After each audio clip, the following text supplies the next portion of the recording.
Kasunod ng kanyang pahayag sa United Nations tungkol sa palit-ulo, palit-bise naman ang sigaw ng mga kritiko ni Vice President Leni Robredo sa kilos protesta sa Luneta kahapon na tumagal pasado hating gabi. Giitaman ng kaalyado ni Robredo, kapwa sila may mandato ni Pangulong Duterte at ginagalang ito ng isa't isa. Narito ang unang balita ni Katrina Son. Palit-bise!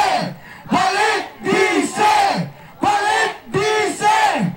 Ito ang sama-samang isinisigaw ng mga dumalo sa Palit-bise rally na ginanap kahapon sa Luneta. Dapat sa kanya kasi kinakainisan na siya ng mga Duterte.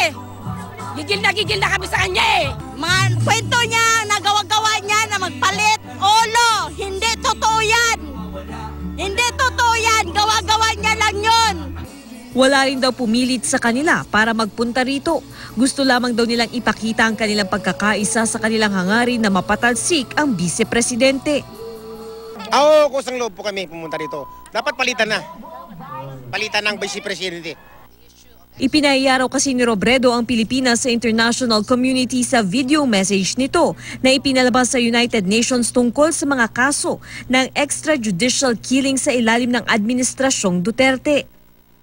Sa isang statement naman, sinabi ni Attorney Barry Gutierrez, legal advisor ni Robredo, na kapwa ginagalang Pangulo at ni Robredo ang mandato ng bawat isa. Malinaw raw ito base sa huling pagkikita ng dalawa na tututok sila sa kanilang mga trabaho. Pero kung may ilang taga-suporta umano ng Pangulo na nagpupumilit pa rin ilihis ang kanilang pasya, sa Pangulo na raw dapat magpaliwanag. Ayaw naman magkomento ni Pangulong Duterte ukol sa naganap na palit-bise rally. Ano yan? Hindi ko sinatindihan kung ano yan. Laban sa akin? Hindi po. Laban po sa vice-presidente. Ayaw ko mag-comment yan. Paliwanag ng organizer na si Jimmy Bondok, ang programang ito raw ay para linisin ang mga nakapalipot sa Pangulo. Hindi lang si Robredo ang tinutukoy nila, kundi maging ang ilang presidential appointees daw na sinisira ang pangalan ng Pangulo.